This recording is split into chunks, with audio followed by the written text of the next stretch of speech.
top 5 Ridley Scott films. Who wants to go first? We had a wealth of movies to choose from here. You look at the guy's filmography and you're just like, wow, what did I pick? Do you want to throw out some honourable mentions? No, because I don't want to give out movies that aren't on my list just yet. Okay, all right. Well, I want to play it coy. All right, okay, fair enough. Keeping in that spirit, I will leave out my honourable mentions as well. Okay, so I'm looking at my top 5 now, and I'm actually tempted to move 2 around, but I won't. I'll leave it. I'll leave it the way it is. Okay, so do you want me to go first? Go on. What's your number 5? Prometheus. Prometheus. Okay. Yeah, Prometheus is one of those movies I was super excited about when it came to the cinema, and it wasn't what I expected. Right. I think it was almost too much for me to take in the first view. I knew I liked it, but I just wasn't sure what I had gotten there. You know, it wasn't quite an alien movie. Yeah.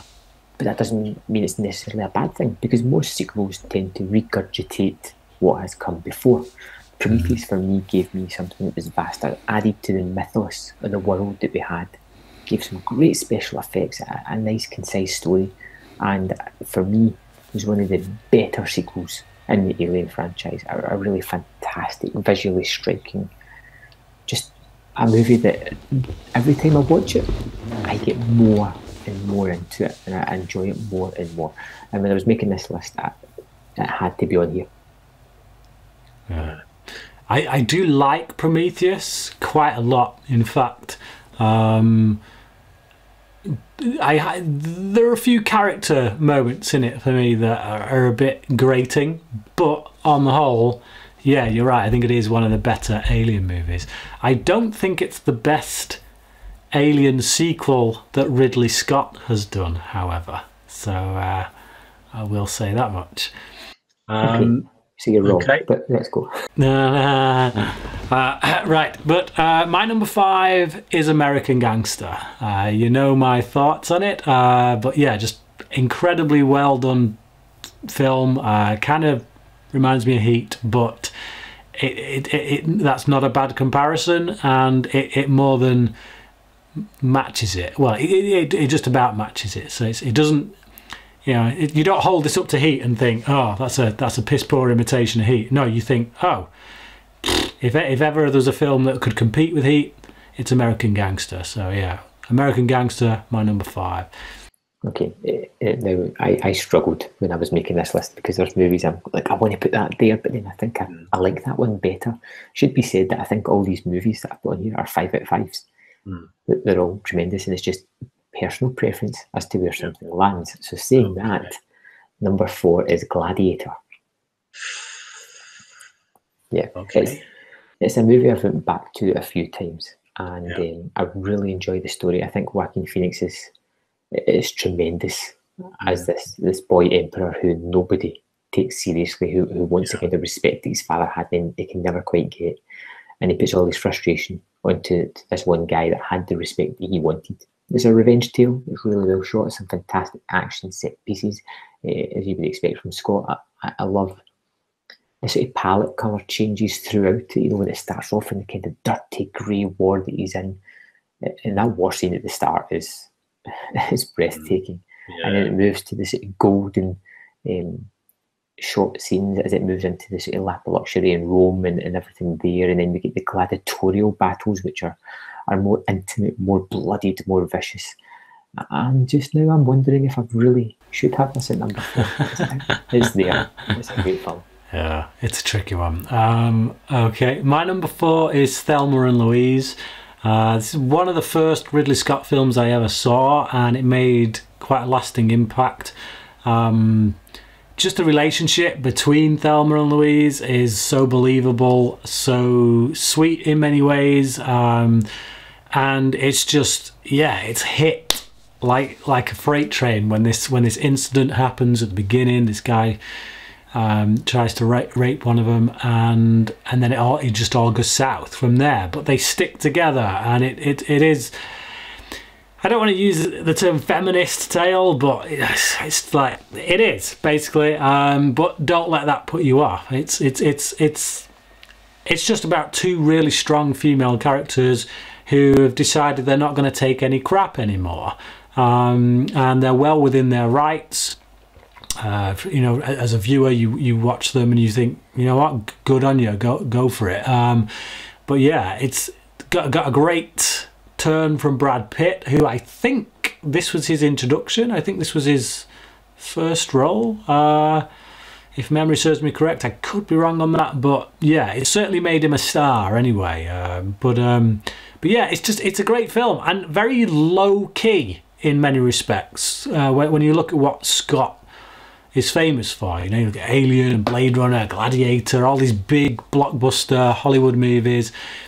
This is a very slow, character-driven piece. So yeah, really great film. If you've not seen it, and the two performances as well by Susan Sarandon and Gina Davis, definitely worth watching this film for alone. So yeah, Thelma and Louise, number 4.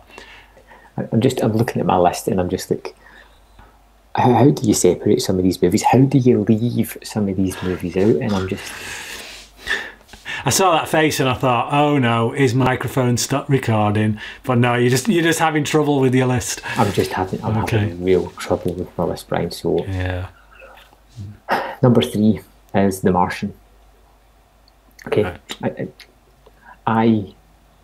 I absolutely love this movie. I saw it a couple of times in the cinema. I've watched it again at home. I love the sort of Robinson Crusoe aspect of the movie, which it pretty much is. This one guy trying to survive, I think it's a terrific performance by Matt Damon. I love the look of the movie.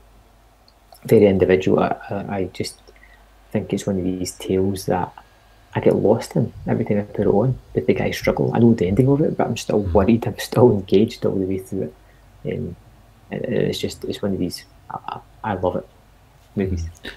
It's a film I need to see again. I really do. I've bought it on Blu-ray, and I know it got nominated for Best Picture. At the time, I thought it didn't deserve to be.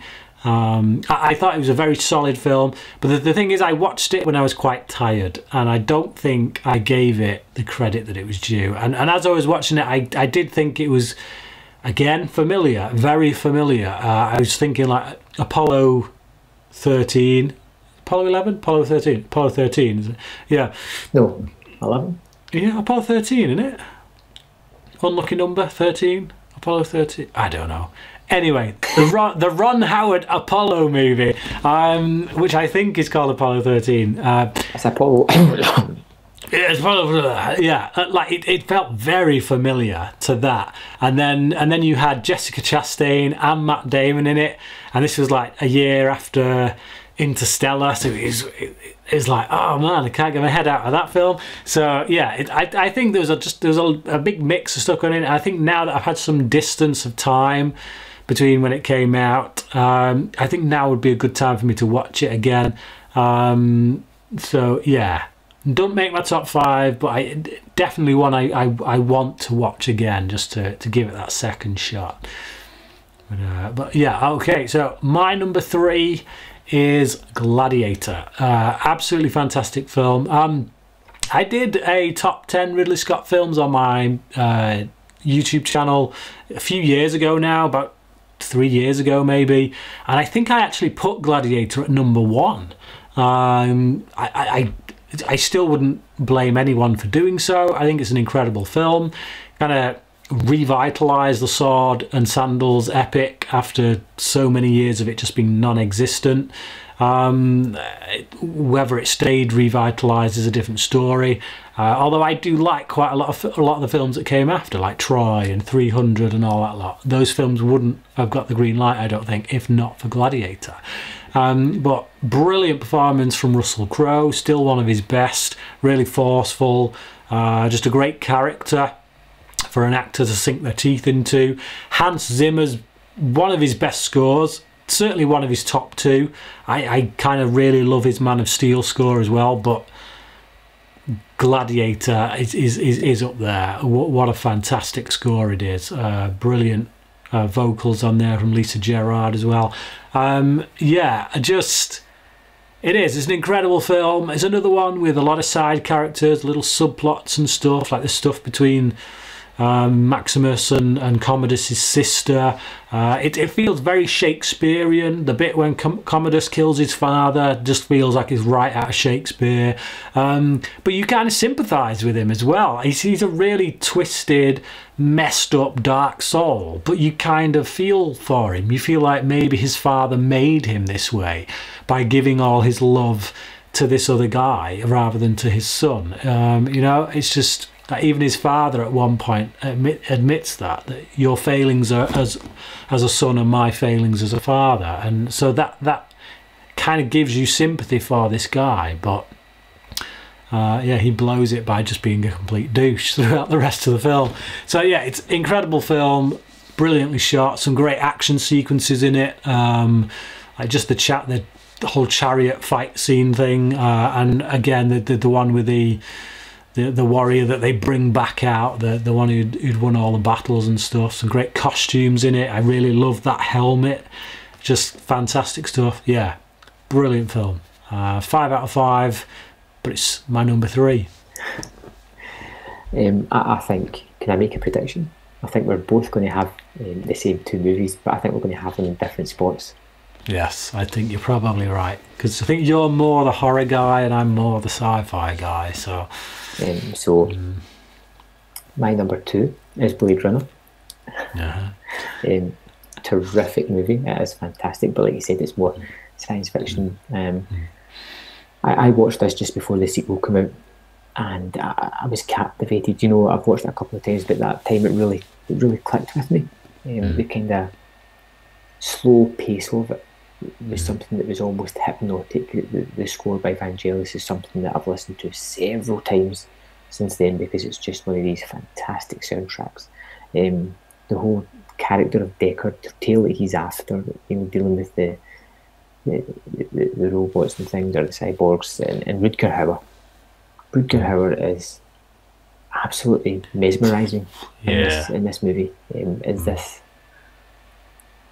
character, we'll say character, of somebody who knows that they are going to die, and is trying to get some kind of answers from his maker. You know, I'm sure you love that. There's all kind of different connotations you can take from that, which I think is truly fantastic. But I'm sure you've got a lot more to say on the subject, and we'll get to that soon enough.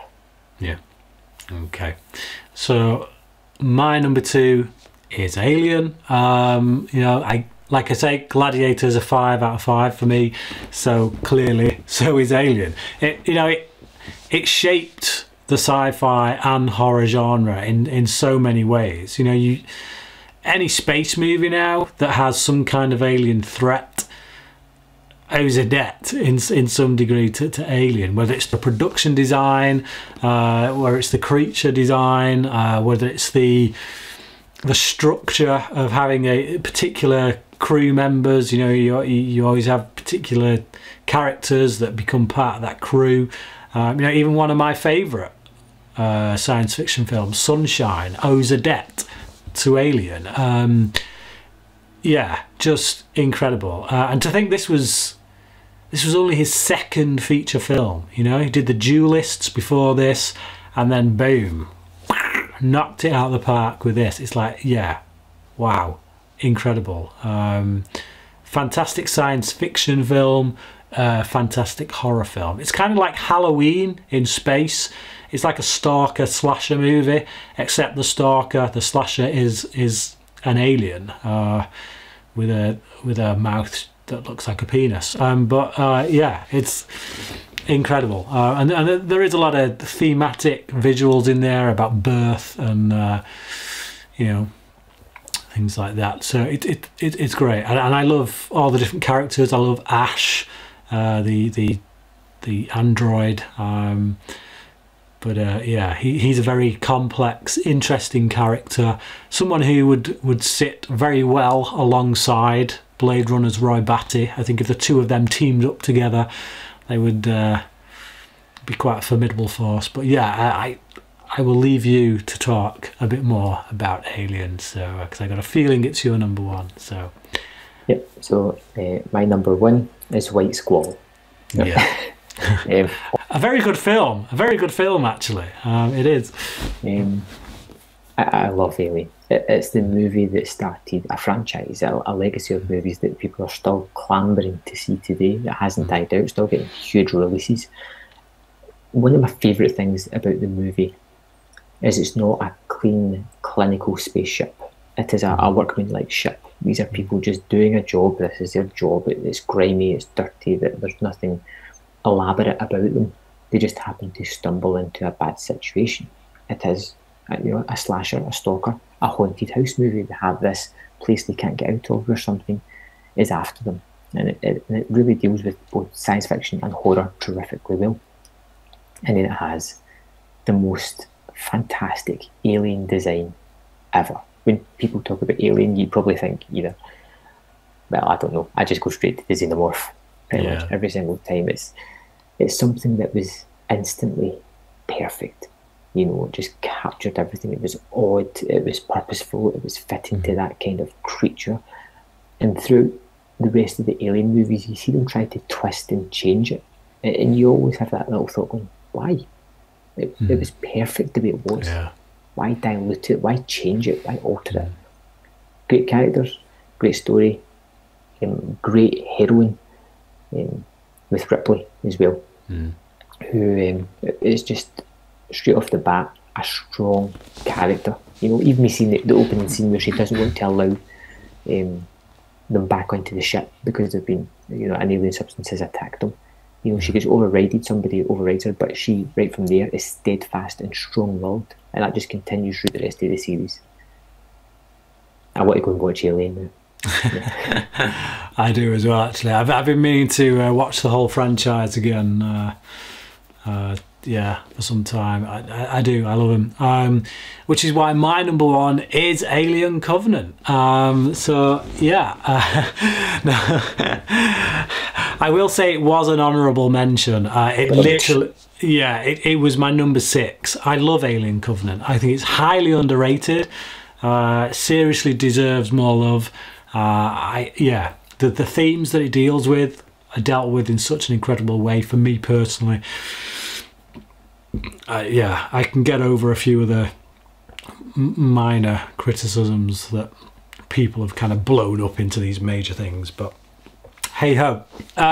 No, my number one is, of course, Blade Runner. A classic of science fiction. Again, you know, like back to back, you know, Alien followed up by Blade Runner.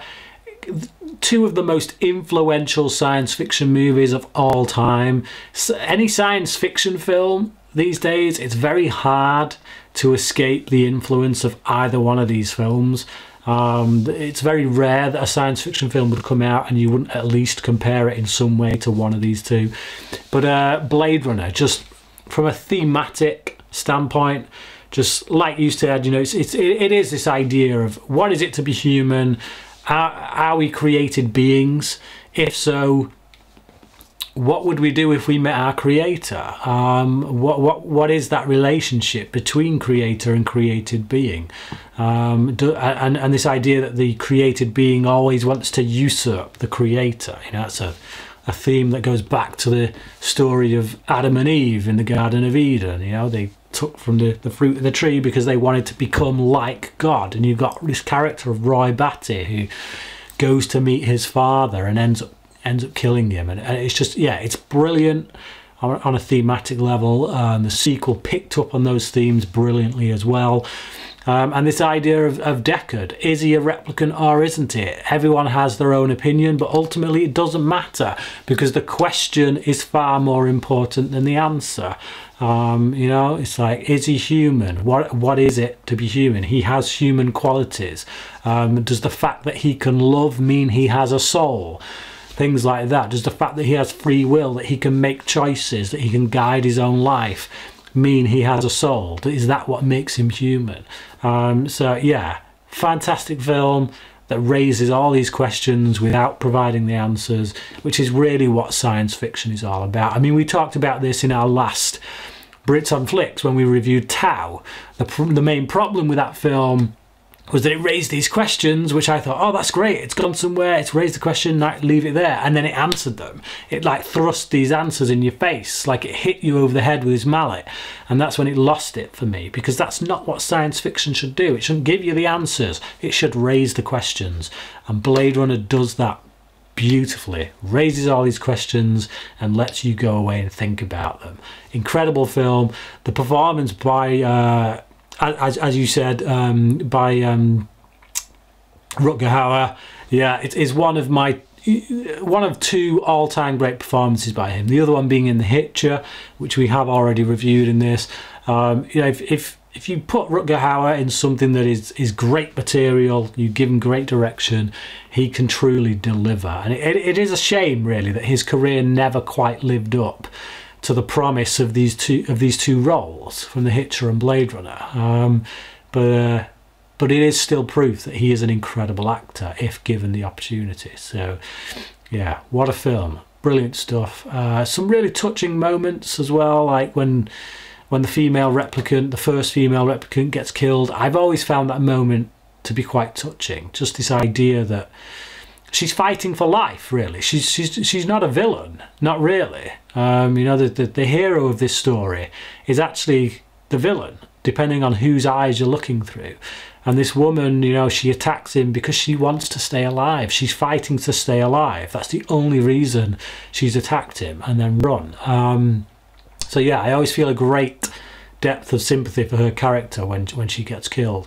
The only other thing I would say about the film is that it is like a fine wine. Not that I'm a wine drinker, I don't really drink at all, but you know, just as a picture, it is like a fine wine. It gets better with age. When I first watched Blade Runner years ago as a teenager, it was the dullest film you could possibly imagine. It was slow, it was boring, I couldn't keep focus with it, I just kept on losing attention.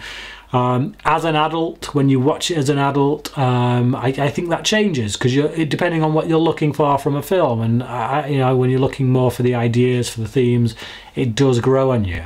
And it was only really from like the fourth watch that I suddenly kind of thought, you know what, this is one of my favourite films of all time, and it took 4 watches to do that. So I don't know if that's a good thing or what, but it is what it is, and I think it is one of those kind of films that does require multiple viewings to truly appreciate it. So yeah, Blade Runner, my number 1.